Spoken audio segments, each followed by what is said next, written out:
Accessing library computer data.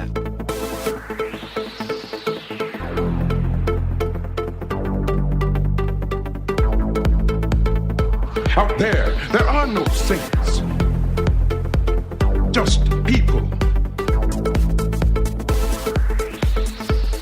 Hey everybody, welcome back to the show. We're continuing our run through Star Trek Deep Space Nine. Right now we're up to the episode called Soldiers of the Empire. It's our first full return into DS9 since Discovery ended, and this one is the 21st episode of the fifth season. Aired on April 28th, 1997, written by Ronald D. Moore, directed by LeVar Burton. In this episode, after Worf becomes first officer of a Klingon bird of prey commanded by General Martok, he's caught between loyalty to his commander and loyalty to his crew. It's a lot of loyalty going on in this episode. We're joined by Clay. Clay, how are you? I'm good. This I was surprised this didn't go exactly how it went. I kind of thought it was going to be like, you know, those stories where your girlfriend asks to join your D&D group, and then you're like, ugh. But then it turns out she's actually, I think, is Dax a better Klingon than Worf? Yeah, I think that's what it's getting at. Yeah. Yeah, Yep. And so I was happy that they didn't lean into the stupid awkwardness that might cause in their relationship, because that would be very surface level and kind of silly. So you think Dax is rolling better for prestige than Worf is in your analogy, or whatever you're rolling for in D&D? Based on the very little experience I have with D&D, I'm going to say, yeah, sure, that sounds right. Prestige sounds wrong, but rolling definitely sounds right to me. We're going to talk about Soldiers of the Empire. It's a Klingon episode. It stars Worf. It stars Martok, and we get to talk a little bit about the episode where Martok gets his groove back. But we're going to take a break. We're going to play an audio clip, and me and Clay are going to come back and discuss Soldiers of the Empire. They're soulless creatures, Worf. Fighting for no goal, no purpose except to serve the founders. They take no pleasure in what they do. Nothing is glorified, nothing affirmed. To the Jem'Hadar, we are nothing more than targets to be destroyed. I must not let them destroy us. With all I due must... respect, General, we do not know the tactical situation of the Behemoth yet. We should guard against making any premature judgments. Clay, as we move into the... We're in kind of a down patch of DS9, which is nothing to say about the quality of this episode, but we've kind of been on a streak where things haven't been going great. We've got a bunch of 2s and 3s in my records that I'm looking at for about the 5 or 6 episodes past this or before this one. At this point, this always happens in a Star Trek season, and I guess what I would like to do is that this is probably going to be an episode similar to the Ferengi one that we just did, where we kind of talked about like the meta aspects of the episode as opposed to the nitty-gritty of it, because I think this is kind of in that stretch of early 90s TV production where it feels like the scripts are kind of just happening because they need to get out to fill the order to go, and they're really killing time between events that they have planned in terms of the serialized arc that they've got going. So I think this is the last one. There's maybe another one. I think this is the last one of that kind of treading water aspect. And to you, I will ask you, Did you find this one to be sort of a return to form in some ways? Or I guess I'll lead you off by saying we talked about Kira sort of feeling like her character was treading water and the stories felt repetitious. I would say Worf does not have that problem to me. And I was wondering if you thought that he has that problem. And if not, why do you think Worf is different from Kira?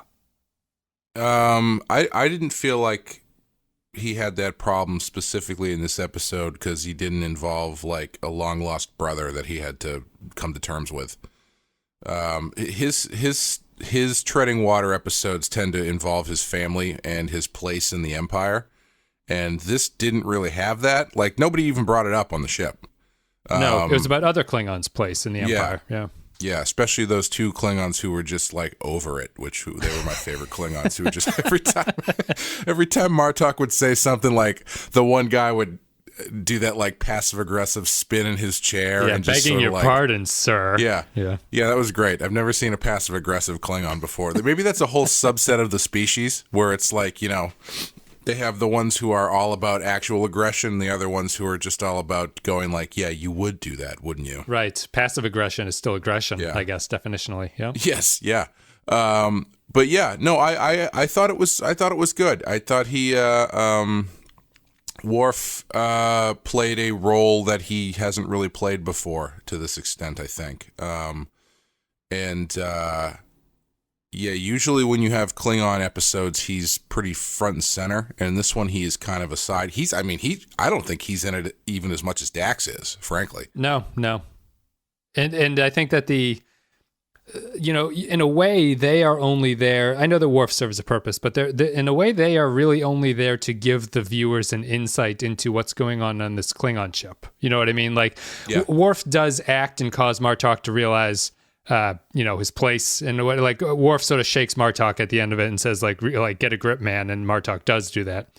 But for the most part, it's really kind of a struggle about the Klingons and like what it means to be Klingon, which I thought was really interesting. And I don't think the Worf storylines get stale because, to me, Kira's terrorist plots always seem a little bit more redundant than Worf's plots. Worf's plots, I think, are redundant on some level, but you can approach them in a lot of different ways, which I don't feel that Kira does. Kira's always feel very samey to me about she meets a long-lost person and like goes through her history and things. And Worf, I feel, can adapt to new storylines.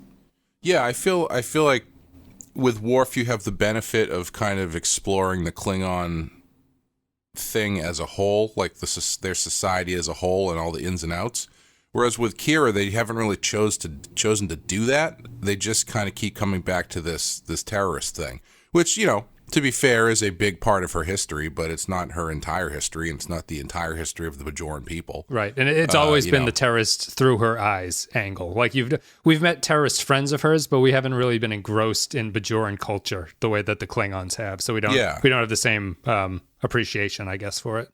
Yeah, like kind of what I was saying earlier. If this had been a more stock Worf episode, one of those guys on the ship would have been like, "We're not taking orders from you. You're a disgraced blah blah blah from the House of Mog," and then he's like, "But my family deserves their place in honor." Duras, Duras. Yeah, he's screaming Klingon names. That Let me fight you awkwardly for my role in the society.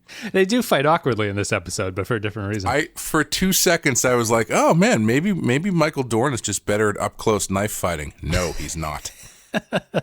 I liked how they were using the knives as swords, basically. Yeah, like that was not the correct way to use a knife. As someone who's never been in a knife fight, but just knows instinctively that's not the right way to use something's a knife. gone horribly, horribly wrong. Yeah, I think that I like this episode for a couple of reasons. I think that it brings us back to what I think at this point in the series makes DS9 special, which is the ongoing arc in terms of what the Dominion represent to the Alpha Quadrant, because this is another good insight. Like we had that 2-parter episode which was the 9/11 analog, where the Dominion make their appearance and then Starfleet basically locks down Earth and everyone questions what freedom is. The Klingons have a different... Go ahead. Did Deep Space Nine predict 9/11? Oh, that's right. We'll make a YouTube video. In the same way that Back to the Future did? Yeah. If you go back to that episode, there are a bunch of trees outside, but there are 2 in particular that are very tall next to each other. Yes, I noticed that. And if you actually flip the Deep Space Nine upside down, it makes the characters 911. Right. Or at least the station. I mean, if you flip the station upside down. If you flip the station upside down, it looks exactly the same, which is to say that fate is unchangeable. Yes. Yeah. Ooh, nice. I'm glad we got that down on recording. That's a good one. If you guys are wondering what the fuck we're talking about, we talked about Back to the Future on patreon.com/the Pensky File. If you want to go there, you can pay a couple $2 and listen to it. But anyway, the Klingon response to the Dominion is different, yet I think very Klingon-y in its response. The Dominion have made, and the Jem'Hadar specifically, have made the Klingons doubt themselves as fighters, which, while the Federation sort of loses its distinct thing about like being free in an open society, Klingon society results in basically losing their confidence about what they're doing. And I think that the Dominion have always functioned best when you don't see them. And I think this is another good episode along the Homefront lines of, you see how this has impacted people like Martok and the Klingons, and it also totally makes sense. And it's a nice little way to tie into the serial storyline while giving Worf his own standalone save the day and save Martok story.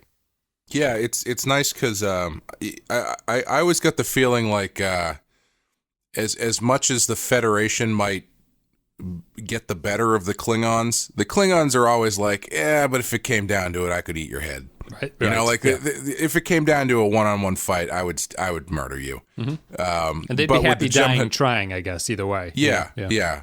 With the Jem'Hadar, though, it's like, oh, these guys are fully capable of kicking our ass at any point. Yeah, I like the distinction they draw too, which is that the Jem'Hadar don't fight for any kind of reason, really, like beyond that they're bred to do it. The Klingons see that as kind of despicable, and like the most horrifying nightmare is that someone who's fighting and ultra-violent for no particular reason whatsoever. Yeah. No, it's it's like in the Big Lebowski where they compare the nihilists to Nazis, and and Walter's like, say what you want about the Nazis, at least they had an ethos. That's a good movie to cut into this scene, recut things with Worf talking to the dude about what the State of the Union.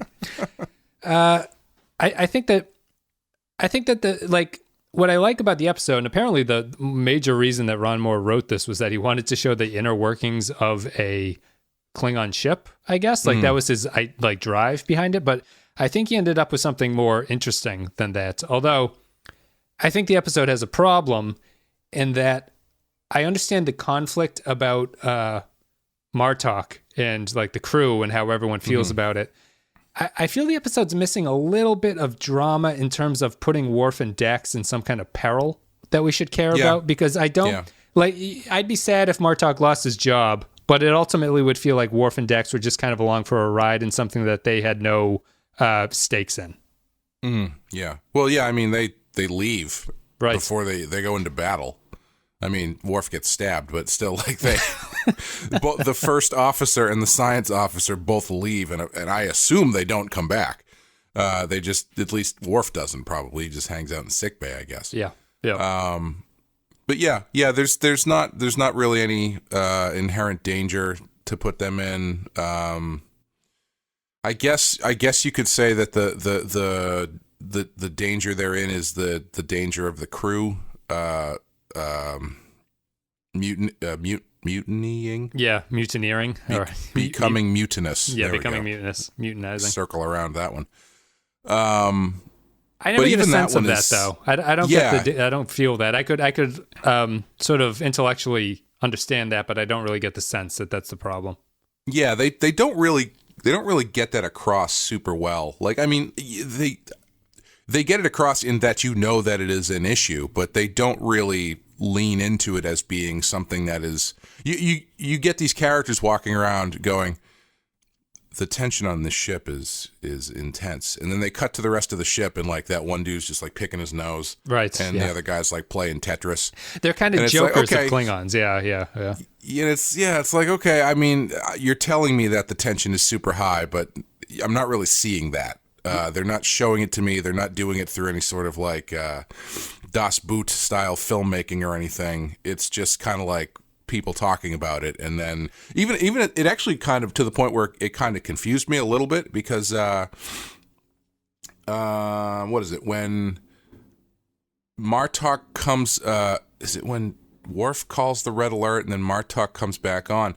Like 4 guys come through a door on the side with their guns drawn, and I don't know if that was supposed to be the beginning of the mutiny or something, but it just seemed really weird, because it seemed like it was one of those things where they were timing it where it was like, okay, they've had it, they're coming in with their guns right as Worf is like, oh, I'm challenging what's his face to the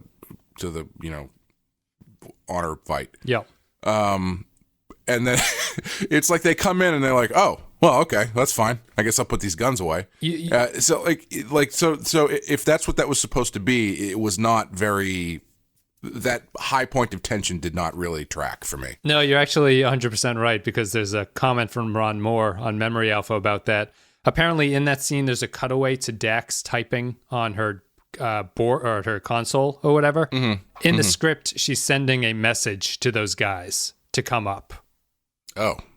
If we're talking That's about the weird. same thing. So the problem is that in the edit, the cutaway doesn't read well as well as they thought it would, so that it seems like the arrival is like, why did they just appear all of a sudden? So are they supposed to be like security officers? Yeah, I think so. Yeah. Oh, so they're supposed to be there to quell the mutiny? I think so. That's my understanding. I didn't really pay attention. I remember the scene. I don't remember the context 100%, but that's what Moore is talking about, I believe. Yeah. That's a misstep. There's no way in hell you would figure that out from watching it. Yeah. I think that it's I think that while they're trying to show the Klingons as like this unique society and stuff, I was actually a little bit confused by the fact that everyone on the ship seems like such an incompetent Klingon that I thought there was a broader conspiracy to give Martok a terrible ship of Klingons. That never happens. One of the Klingons is wearing basically a cut-off T-shirt, like his sleeves are cut off. Yeah. And I've never seen Klingons dressed so inappropriately, I guess, so down or something like that. So I was watching the entire thing thinking there must be some reason, like a greater plot reason that these guys are all put together, but it's really not. It's just supposed to be the crew against Martok. And I guess it's really on a couple of the Klingons that are really like that, but I get the sense that a lot of them are kind of incompetent, or a lot of them are sort of doubting what the Klingon Empire's intentions are and how they can handle things. Yeah, I definitely thought once they got onto the ship and stuff and people started talking, I thought it was going to be like Klingon Bad News Bears or something, where it's like this ship is full of guys who are like not super great Klingons, right, to put it that way. And which Worf honestly, would chafe up against them because he's the totally uptight Klingon, yeah. Which honestly is a pretty good idea. I that would be kind of fun to see, actually. If you had because you have to imagine those people exist, right? In that society that's so tightly wound like that, there are going to be people who are drift to the sidelines. Yeah, who still failures have to in terms function. of being Klingons in Klingon society. Yeah, they still have to function in the society, and they still have some element of wanting to be part of it, but at the same time, they're also like, I don't really feel like being on a ship. Yeah, we're fighting. I was growing. Yeah, vegetables. that one dude when he came in wearing like the half shirt, I was like, oh, that's interesting. I mean, I guess you only see Klingons essentially wearing one thing for the last 40 years or so of Star Trek. Yep. So to see one come in like activewear is a little odd, but I guess you gotta wear something. You should be wearing the Discovery black suit, monochrome black suit, casual wear outfit. I think is what the Klingons are most appropriate for. Yeah, I think that it's I like the Klingons. I wouldn't say I'm crazy about the Klingons, but I think that the series like TNG, TOS, and DS9 all have done a pretty good job with them. They feel. I don't mind Klingon stories in a lot of ways, and I like when they give them little twists like this, where it's not just these sort of cliche Klingons are going to come in and do the big battle scenes and yell about glorious battle and everything. There's a little bit of hesitancy, and I like. For Star Trek, I think this episode is fairly subtle about the PTSD that Martok has. Like it's there and it's very obvious, and I think maybe someone brings it up at some point, but he has. I think the script does a good job of making you wonder whether Martok is being simply a cautious Klingon or if he is scared of something. Yeah. And I think it works. Yeah, they I'm surprised that they don't have, well, I guess they do. Never mind. I was going to say they don't have a pre-fight discussion about it between Worf and Martok, but they pretty clearly do, I think. Just that one where he kind of breaks down and says he doesn't want to lose. Yeah. So that, never mind. Worf never says PTSD, I guess, is the point. Yeah. But yeah, like they don't handle it like anytime you say Jem Hadar, he like yelps and jumps behind a chair or something. It is a little bit more. I think that's the benefit of having of this sort of like ship and crew and captain sort of setup, is that it's easy to use the captain as a vehicle for those things and do it fairly subtly by hiding it inside the idea of following orders and obeying rank and stuff. Sure. Because you can have your characters do these scenes where the captain is giving orders and people are not happy with the orders given, and just they're just dripping in subtext based on how you play it and how people react and the intonation in which they say the lines and everything. Because it immediately sets up this concept that the captain is giving orders that people don't agree with, and the reason that they don't agree with them is because they think that he's a coward because of X, Y, Z. Like it all kind of just like sits there and waits for you to read into it like that. Right. And they've had a few TNG mystery episodes where Picard has to do something and no one is aware of why he's doing it, and they have to just follow it. Yeah, because I mean that's the ultimate. That's one of the ultimate fears of being in being under someone else's command in a life and death situation is that they are going to give you a bad order, right? Or that they are going to give you an order that is not sound, does not come from a sound place on their end. Because to be in that situation, to be in that sort of society, for lack of a better word, you have to suspend your own thoughts and your own opinions for the most part in favor of this one person's. And if you don't think that they're coming from a point of rationality, then that's going to cause a lot of tension and headaches for you. Yeah. So that's why it always works in drama. I mean, if you anytime you have a show with a ship and a captain, and the captain gives an order, and someone else goes like, "Sir, do you think blah blah?" And the captain's like, "Did I stutter? Do you obey that order right now?" Like it, like how many times have they done that in Star Trek, where like the admiral gives an order and Picard's like, "Well, I don't know about that," and he's like, "I'm admiral on this ship. You do what I say." It's okay. Yeah. It writes itself essentially. Look at the pips, bitch. And yeah. And that's what Gladys Knight ended every concert with. And hopefully you can cast Samuel L. Jackson to yell about it, I think. But oh man, how have they not? He would be fantastic in Star Trek. He'd be a great admiral. Yeah, he'd be a great admiral. Did I stutter? What ain't no star system I ever heard of? Say what again, Data? Sir. Yeah, I'd agree. I think that that chain of command. Like walk in on Spock while Spock was meditating and be like, "Oh, I'm sorry. Did I break your concentration?" Maybe your method of massage differs from mine. Would you give a Ferengi a foot massage? Or an ear massage, for that matter? This wormhole is the holiest of holies, I guess. It is. It works for the Bajoran wormhole. I'd agree. I like the chain of command thing. I like the fact that, as always, the Klingon chain of command is a distorted dark mirror of the Federation's chain of command, where this episode, I think actually it has kind of this episode has a slight bit of an exposition problem where the first 10 minutes are the crew kind of explaining the setup to the audience about what Klingons are in a lot of ways. Yeah. I don't think that, I don't think that that's really necessary. It's really just the holdover of everything and what it is. It's kind of I did kind of start to glaze over a little bit at the beginning because I was like, okay, Klingon episode. Yeah, let's go over what the honor stuff is. Right. What are we going to do on the ship? Like, I until they kind of really got into it, I was kind of just like, all right, this is going to be another, autopilot Klingon episode. But it was good. Yeah. Especially the rules at the start, they're like, O'Brien's like, the Klingons are super violent. They kill everyone. And then Dax has to go, no, audience, these are the rules of the episode. Worf can't be killed unless X, Y, and Z happens first. And I actually was kind of happy that they did that because I don't know if I ever knew that, and if I did, I didn't remember that there was actually like a chain of command to their chain of command fighting, like rules to their how they go about it. Yeah, because he actually does bring up a question that I'm sure a lot of people, anyone who have thought about the Klingon society for 2 seconds would think of, which is how the fuck do these people function? Right. Well, who are the scientists of Klingon society? Yeah. No, even outside of like, if you just kill to take your mentor's spot, how does it work? It works for the Sith, but I don't know if it works for the Klingons as well, if they were just free chaos everywhere. Yeah, it works for the Sith because it's never really been thought out. Right. And it can just be endless. There's only 2 of them. Yeah. Like at one time or in total. Yeah, either one. Sure. What movie is this? Yes, it's the first one. Yeah, I'd agree. I think that the Klingons are good in that way. I always kind of like them. I like Worf as a character. I think Worf is...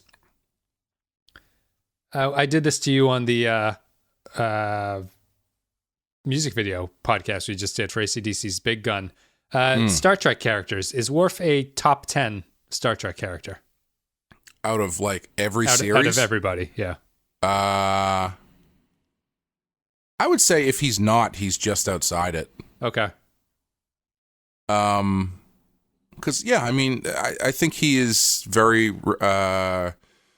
recognizable. Like, he has a lot of name recognition that someone like, Yeoman Rand probably doesn't. Right, I'm sure. Although she was well developed in her 7 minutes of screen time, yep. Yeah, or even Tasha. People don't... Fairweather... Let's put it this way.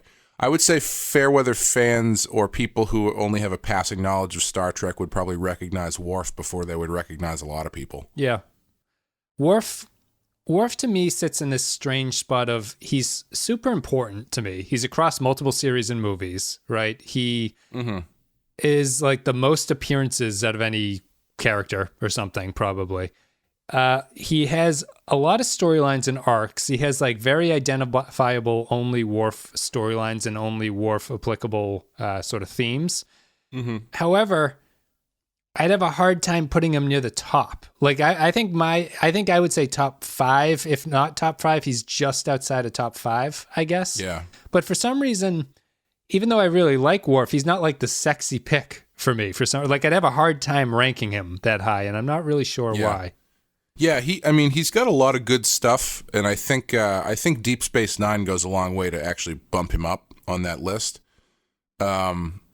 But yeah, when I think about Worf, I don't go, oh man, so many classic Worf episodes that I love. Right. Like it's not just, it's not what comes to mind, but when you sit down and think about it, practically, it's like, yeah, he's really important, and he does. They do some really, really good stuff with him. Yeah, so he's kind of interesting in that way. That might just be the Klingon-y thing, where the Klingons aren't super specific enough to be super memorable, I guess, even though I don't mind them. It's kind of an interesting problem for him to be at. But yeah, I think that's it. What'd you have as a big problem with this episode? You kind of tuned out during the start, but I guess things picked up. Did you have any kind of issues? Mine would be the general. I think the ending is a little bit trite and a little bit too neat. And a little bit, we've seen this a billion times on Star Trek, where Worf's just going to sacrifice himself for this guy who doesn't know that he's doing it, but he's going to realize it. I would have preferred a more what I would consider to be modern ending here, where it ends kind of Worf unsure. dies. Yeah, it ends 1,000 years in the future.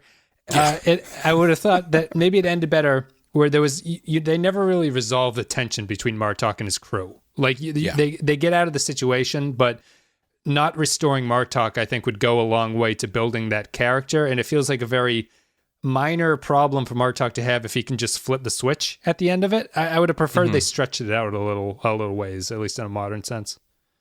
Yeah, I guess. I mean, it feels like such a natural ending, though, to have him challenge for the throne, so to speak, and then Martok wins because Worf kind of lets him win. Yep. Which then gets his confidence back and stuff. And I see what you're saying, but I also these rules and mindsets of these characters are like just tailor-made for this kind of stuff. That's true. I think it's mostly that I really like the continuing aspect of Dominion shadow games. Like I like the fact that this is an enemy who causes that to happen to the allies in the Federation, and I think that more than one episode of having to deal with it would have been kind of a nice little run of things.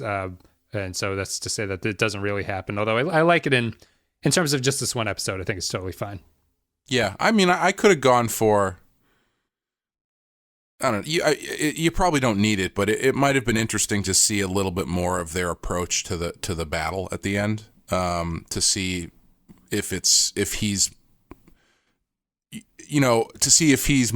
he is confident actually about the battle, or if he's just kind of like, regaining it. You know what I mean? Like, that might be kind of fun, but it's ultimately unnecessary, I don't think. Sure. I think. I think my biggest problem is the mutiny thing. It's not really well defined and well developed, other than people just like casually talking about it. Yeah. And yeah, that's probably it. I think it's hilarious that Dax is so good at being a Klingon. Although the scene where she throws the guy out of the chair and says he's sitting in her chair, I thought was really bad physical acting on everyone's part. Not great. Yeah, not great. They should have ran through that one a couple more times. She kind of gives the impression that she expects the guy to be doing more of the selling of ripping him out of the chair, and he's not helping her in that way. So she kind of struggles to get him up, and then you see him kind of stand up and fall down, and it doesn't read very well. Although, yeah, I think Dax is a good Klingon. Dax is kind of funny in the entire thing. I don't really buy that she tags along. It's nice to have her there, but I don't understand why she goes in the first place. Yeah, it's really weird. It is very kind of stilted and I don't know. I don't know if I would say it's unnecessary because she does provide a good soundboard for Worf. Yes. But yeah, the way that they get her on there is very kind of strange, and that is one of those situations where like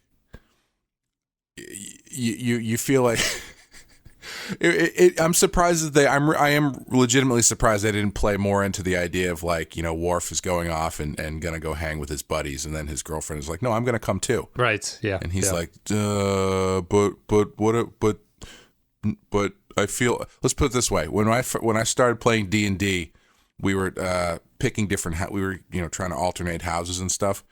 In terms of where you're playing, or in terms of like your character belonging to a house? No, where we're playing, where we're meeting to play and stuff. And the first place we went to, I won't say who, was like, yeah, we have to do this like after 9, because if my wife sees us doing this, she'll never let me live it down. And then to that extent, also, when we played at my place. He was like, is your girlfriend going to be there? Because I feel really embarrassed about doing this stuff with her around. I'm like, no, I totally get you. No, she won't be here. Trust me. I'm in the same group. Is it while you guys are playing? Is he screaming no pictures and things like that? Just like none of no, it's just the weirdness of the concept of D&D and around someone who is not familiar with it. Yeah. And I'm not saying it's a guy and a girl thing, but it kind of is, just based on, you're doing something that you did when you were a kid, and when you were a kid, it had certain connotations to it regarding whether or not you would want girls to know that you played D&D. And it's just even a though, deep psychological stain on your psyche. Exactly. Yeah. Even though that is totally unapplicable and, whatever. Yep. It still sits in the back. It's like I cannot believe that the Thanos and the Infinity Gauntlet and the Infinity Stones is something that like everybody talks about now, because I remember when I was in middle school, when the original like Infinity Gauntlet and Infinity War comics were coming out, you had to be like into comics to know what that shit was.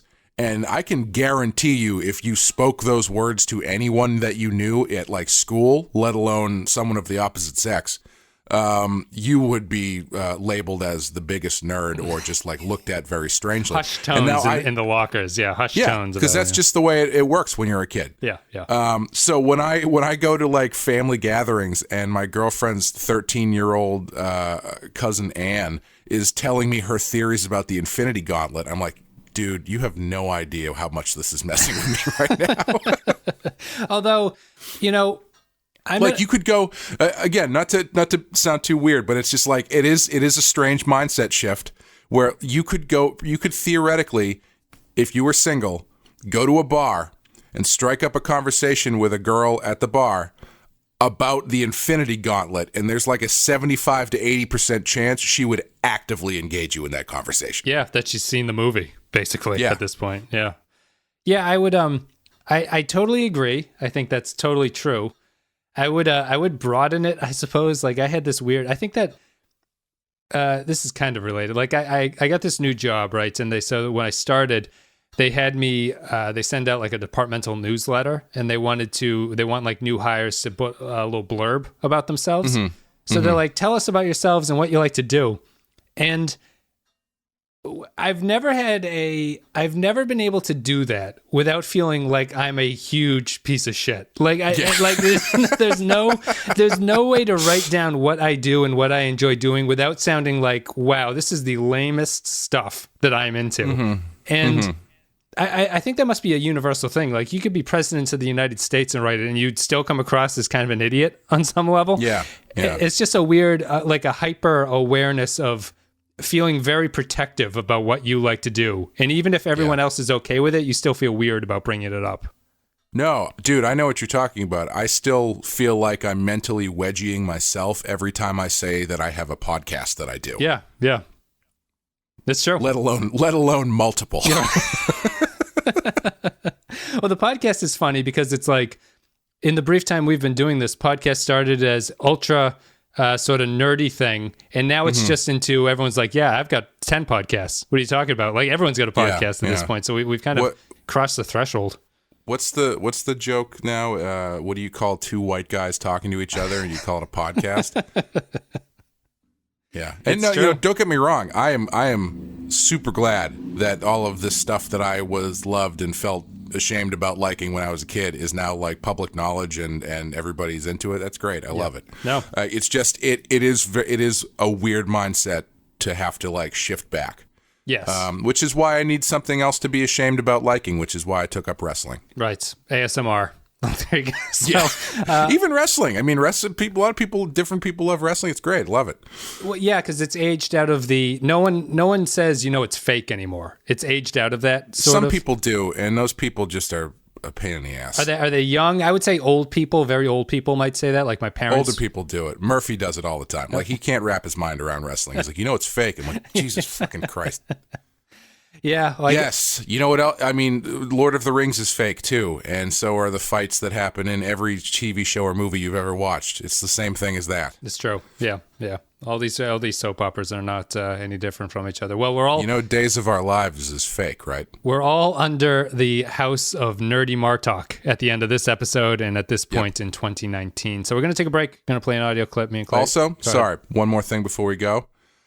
I never identified with the character more than I did with Nog in this episode, where he's caught between two. It's like Nog in this episode was like me every time I go to the supermarket, where I'm like pushing my cart around and the person in front of me just won't move, and then there's another person behind me, and I'm just like, I'm just gonna wait till this person gets this can, because I am too awkward to be like, excuse me, could you move out of the way so I can push my giant cart by you? Yep, they're too narrow. Yeah, I know. We've all been Nog, I think, and then having to throw up our hands and do menial tasks for the rest of our days because we're being told by the angry Klingon to get on it. I haven't seen Nog in a while, I don't think. No, yeah, I was surprised to see him in this one. Yeah, he picks up a little bit, but let's take a break. We're gonna play an audio clip. Me and Clay are gonna come back, read some patron thoughts, give our own thoughts, and call it a day. Your actions on the Return. At the time, I thought they were disloyal. But I've come to realize that your intention was to remind me of my duty as a soldier of the Empire and as a warrior. For that, I am grateful. You did the same for me once. Worf.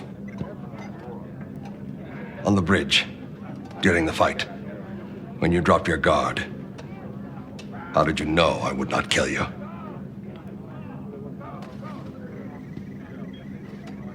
I did not know. All right, guys. So thank you very much for listening today. Hopefully you enjoyed the content. If you did enjoy it, you can head to patreon.com/thepensky file if you want to support the show. You can be you can be as supportive of the show as people like our captain tier supporters who get a shout out: Andrew Cherlog, Ben Douglas, Bradley Killens, Captain Quark, Cardinal Doomsday, Christian Pouch, David K, Decker Sebastiani, Dwayne Hackett, Eric Johnson, YARP, Joint Mango, Kyle Barrett, Matt Flores, Matt Cutler, Matt Ross, Michael Pond, Mike Burnett, Nathan Elliott, Nick Sergi, Robert Cummins, Russ Graham, Samuel Custer, Grim Santo, Sean Spinobi, Stephen Cobb, Tarek Latif, and Will Yates. Thank you guys for supporting the show. And as always, Clay, we're going to go to Patron Thoughts. If you support the show on patreon.com/thepensky file, you can leave your thoughts about upcoming episodes and we read them.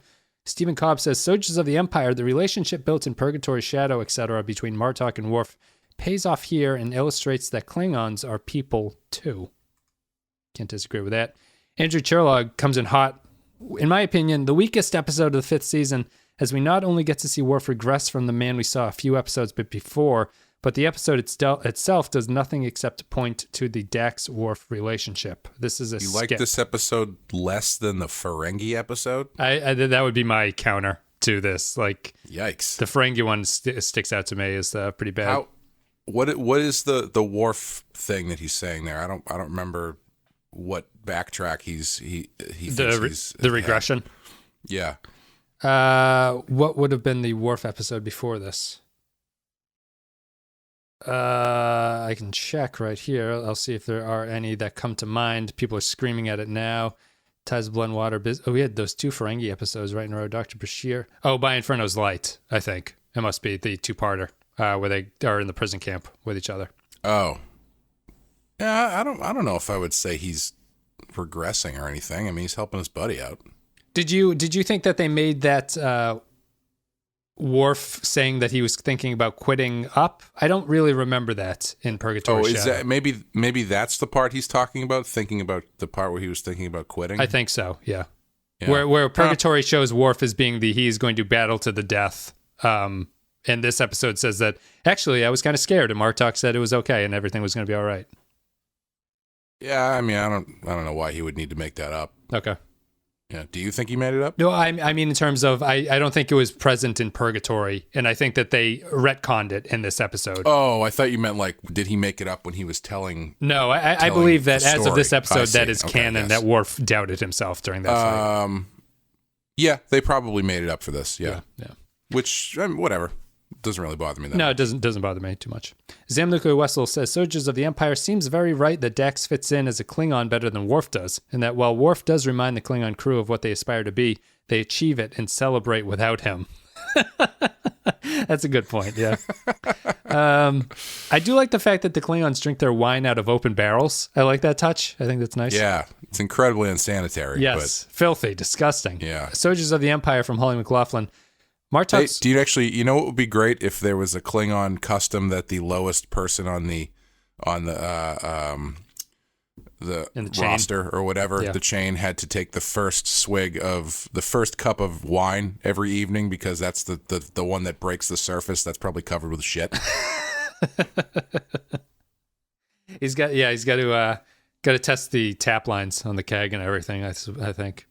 Martok's rediscovery, this is Holly McLaughlin, Martok's rediscovery of his courage, spurned on by the challenge from Worf, is a pivotal moment for the character and incredibly well done. This is a top 5 for the season and a top 10 for the show. So, Holly and Andrew disagreeing strongly. Yeah. Ewan says, Soldiers of the Empire, it's always weird when Starfleet officers use up their sick days to join ISIS. That said, this is a satisfying episode that I can't really find anything wrong with. I can't find anything wrong with your comment there, Ewan.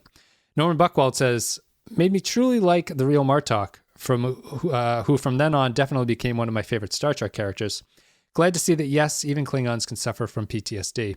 The episode also allowed a nice further development of Dax and Worf's relationship. It's interesting that Dax needs to remind and advise Worf about what's truly needed via the intense environment that helped him see more clearly Klingon culture and reality versus his quote-unquote hipster notions. In other words, yes, Dax needed to be there in this episode, otherwise Worf may have actually been clueless about what to do given the situation. Next, Christian Pouch. My last prediction whiffed hard, but I'm going to try again and predict that Clay rips Michael Dorn's fighting style pretty hard here, fingers crossed. I don't think you went too hard, Clay. We've said our piece. Yeah, he's done worse. I like this episode. Klingons chanting a war song will never not be entertaining. Martok is almost assuredly the best mainstream Klingon Trek has ever done. In a way, he's the most Klingon because he embodies what all Klingons claim to be all about, as opposed to people like Kim Peck and Duras from TNG, who aren't very honorable, and Worf, who knows about being Klingon only from a book. Some of the acting... Go ahead. Oh, sorry. I thought no, finish. I thought you were done with the comment. I'll say when I'm done. Some of the acting and reactions of the Klingons are a bit over the top, but I do like that it shows that Klingons are a diverse people and aren't really infallible. It also continues and builds upon the Worf and Martok relationship, which I really enjoy, as the two seem to fit really well together. I was going to say I did really like the book ending of the song, because I really like the first time when Worf is singing the song and everyone's like, what the fuck is this guy doing? That's what because I always feel that way when they have one of those scenes where people just all start singing a song. Yeah. It's like, if I was in that scene, I would be like, what the fuck are these? I don't want to sing this song. Yeah, it's like when you're doing, maybe you might not know, but there's a lot of corporate trainings that are like, all right, everybody, icebreaker time. And you go, oh, fuck you. Like, just because I'm sitting at this table does not mean I want to talk to these people. Exactly. Like, imagine being at a wedding, at a table, the misfit table, and then all of a sudden you're just like,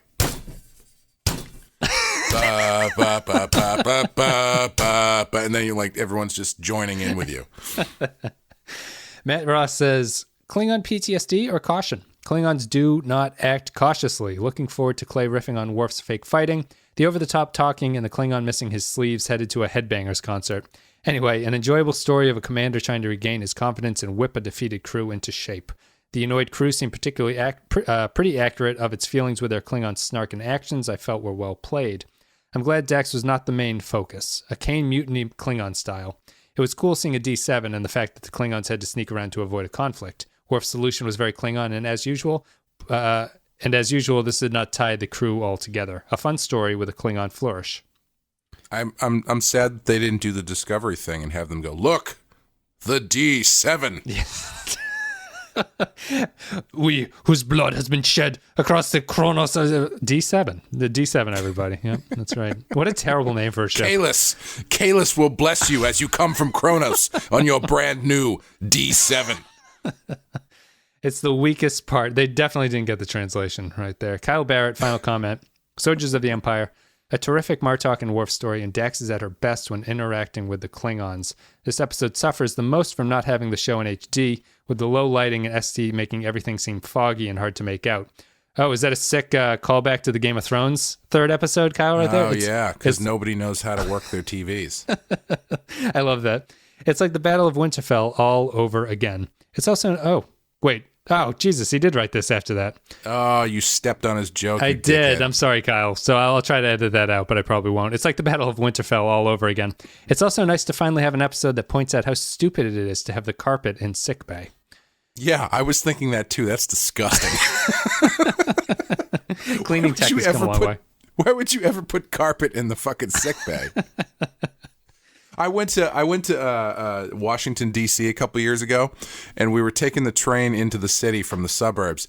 And the whole train ride there, I was the only thing I could think. I wasn't looking out the windows. I wasn't focusing on where we were. I was thinking about the fact that the trains are carpeted. Yes. And how absolutely disgusting those carpets must be. Yep.